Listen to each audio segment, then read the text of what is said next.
Hello student, स्वागत है आपका हमारे channel teaching with Shubham sir class पर। आज हम क्लास 10th पर हिंदी विषय में कुछ इंपॉर्टेंट क्वेश्चन को लेकर आए हैं जो आपके यूपी बोर्ड 2023 में आने को जो प्रश्न है वह ओएमआर सहित संपूर्ण जानकारी है इसमें कि ओएमआर पेपर में आपके कितने आएंगे क्वेश्चन और आपका पेपर हिंदी का कैसा होने वाला, उसमें कौन कौन सा आपका सिलेबस आने वाला है, उस सिलेबस के बारे में आपको पूरी जानकारी इसमें मिलेगी। तो चलिए आइए बच्चों आपका देखते हैं सिलेबस में। इसमें देखिए लिखा हुआ है प्रश्न नंबर 1 में ओएमआर सीट आएगी। प्रश्न नंबर 1 में पहले क्या होगा, आपका ओएमआर पेपर होगा जिसमें बहुविकल्पीय प्रश्न होंगे। वो कितने नंबर के होंगे स्टूडेंट? 20, यानी 20 बहुविकल्पीय प्रश्न होंगे जो आपको उसमें देने पड़ेंगे। और ओएमआर पेपर में आपको एक चीज ये याद रखना है बच्चों कि ब्लैक पेन यानी बाल पेन का यूज करना है, जिसमें से आप उसमें ओएमआर में इस प्रकार से एक गोले को क्या करेंगे, फिल करेंगे। ठीक है ना, इस प्रकार से गोले को फिल करेंगे तो उसमें ब्लैक पेन से आपको उसको फिल करना होगा। ठीक है, चलिए प्रश्न नंबर 2 में इसमें देखिए लिखा हुआ है कि गद्यांश।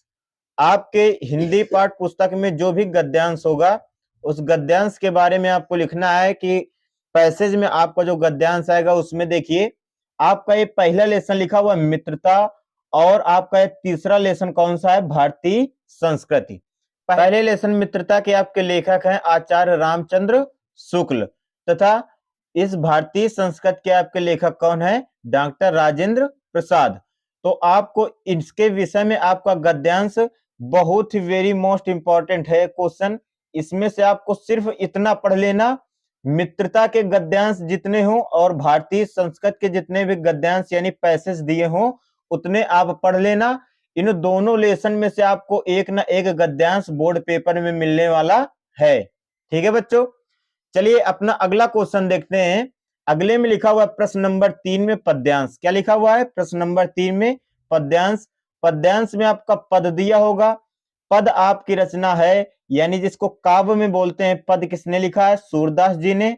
और धनुष भंग जो है वो तुलसीदास जी का है तथा भक्ति जो है वो बिहारी लाल जी की है। तो इन तीनों के विषय में आपको जितने भी उसमें पद्यांश दिए होंगे पैसेज में उसको आपको अच्छे से पढ़ना है और इसका आंसर अच्छे से देना है।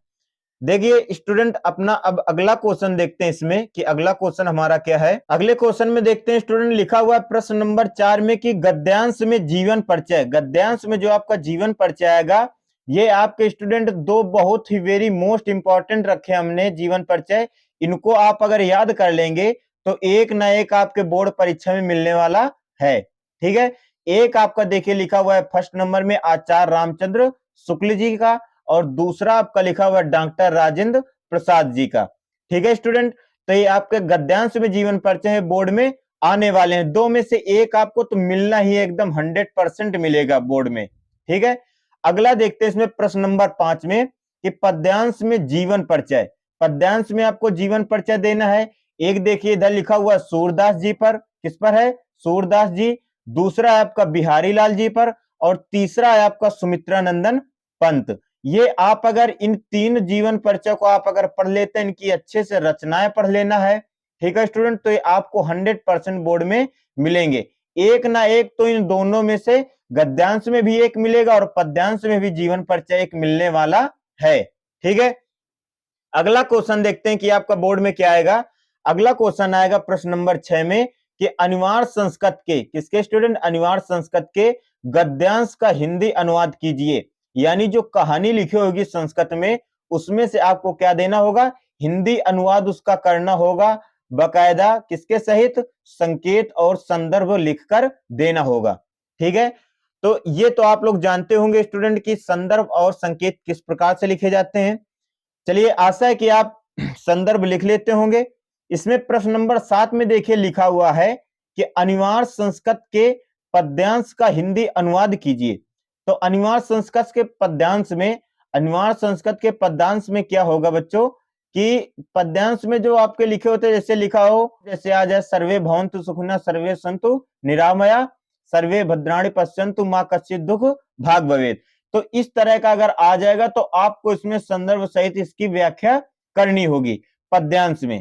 ठीक है स्टूडेंट, अब आगे देखिए प्रश्न नंबर 8 में दिया हुआ है कि अपनी पाठ्य पुस्तक का, किसका, अपनी पाठ्य पुस्तक का संस्कृत में कोई एक श्लोक लिखिए। कोई भी एक आप श्लोक लिख सकते हो संस्कृत का जो आपकी पाठ्य पुस्तक में हो लेकिन आपके उस बोर्ड पेपर में न दिया हो। यानी आप कोई भी एक सुलेख लिख सकते हैं जो आपकी पाठ्य पुस्तक में दिया हो तथा आपके बोर्ड पेपर में वो सुलेख ना लिखा हो। ठीक है बच्चों, इतना क्लियर हो गया होगा। चलिए अगला क्वेश्चन देखते हैं अपना कि अगला क्वेश्चन क्या है इसमें। तो अगला क्वेश्चन दिया हुआ है प्रश्न नंबर 9 में कि संस्कृत में आने वाले प्रश्न। जी हाँ, संस्कृत में आने वाले प्रश्न आपको कुल 4 या 6 आएंगे। तो अगर 4 आते हो तो उसमें आपको 2 के आंसर देने होंगे, अगर 6 आते हैं तो उसमें आपको 3 के आंसर देने होंगे। क्लियर हो गया होगा इतना बच्चों, समझ में आ गया होगा। चलिए अब अगला क्वेश्चन अपना देखते हैं। अगला क्वेश्चन देखिए इसमें स्टूडेंट दिया हुआ है अगला हमारा प्रश्न नंबर 10 में कि मुक्तिदूत खंड काव्य पर गांधी जी का चरित्र चित्रण लिखिए।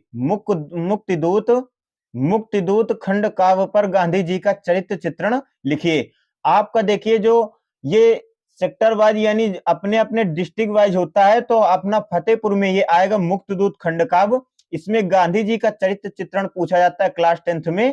तो इसमें से आपको गांधी जी के बारे में ही लिखना है जितना आपको आता हो गांधी जी के बारे में। ठीक है स्टूडेंट, अगला देखिए अथवा करके इसमें एक चीज और हो सकती है, वो क्या कि लिखा होगा मुक्तिदूत खंड काव्य। क्या लिखा होगा स्टूडेंट?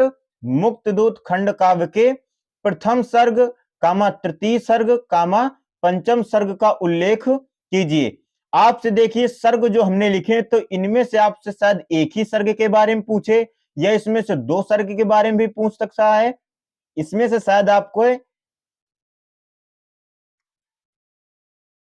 इसमें से शायद आपसे एक ही सर्ग के बारे में पूछे कि प्रथम सर्ग के बारे में बताइए, या दूसरे सर्ग के बारे में पूछ सकता है, या तीसरे सर्ग के बारे में पूछ सकता है, या कोई 3 सर्ग के बारे में पूछ ले कि प्रथम सर्ग, द्वितीय सर्ग या तृतीय सर्ग क्या है, उनके बारे में उल्लेख करके समझाइए। तो इस प्रकार से बच्चों ये जो 3 सर्ग हमने लिखे, प्रथम सर्ग, तृतीय सर्ग और पंचम सर्ग, ये वेरी मोस्ट इंपॉर्टेंट है स्टूडेंट हैं। कैसे हैं? वेरी मोस्ट इंपॉर्टेंट है।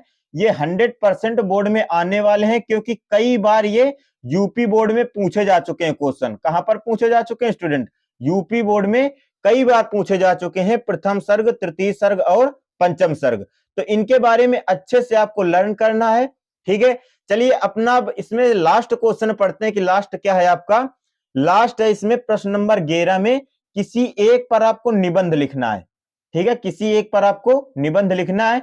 कुछ हमने ये 6 निबंध आपके बनाए हैं। इन 6 निबंधों को आप अगर अच्छे से क्या कर लेते हैं स्टूडेंट, लर्न कर लेते हैं, तो आपको यूपी बोर्ड में कोई भी परेशानी नहीं होगी। आप बहुत ही बेहद तरीके से अच्छे तरह से आप इसका आंसर दे सकते हैं। पहले में देखिए लिखा हुआ अनुशासन की समस्या, इसमें आपको निबंध लिखना है। या आपका आ जाए बेरोजगारी पर, या आपका आ जाए बेटी पढ़ाओ या बेटी बचाओ। आपका चौथा नंबर दिया हुआ है बेरोजगारी और 5वां नंबर दिया हुआ है प्रदूषण की समस्या व समाधान, तथा 6वां नंबर दिया हुआ आपका वृक्षारोपण का महत्व। ठीक है स्टूडेंट, तो ये आपके 6 आपके निबंध हो गए यानी ऐसे। इनके बारे में आपको अच्छे से पढ़ना है। एकदम ही आपको ये मानिए 100% बोर्ड में मिलने वाला है। ठीक है बच्चों, आज के लिए देखिए हिंदी में आपको हमने सिलेबस बताया है कि ये सिलेबस आपका हिंदी में आने वाला है। और ये सिलेबस आपको अगर पढ़ लेंगे, अगर आप ये वीडियो हमारी देखकर सिलेबस को आप अगर अच्छे से रीड करेंगे, लर्न करेंगे, तो आपको यूपी बोर्ड पेपर देने के लिए आपको आसानी रहेगी कि आपके पेपर में आने वाला क्या क्या है।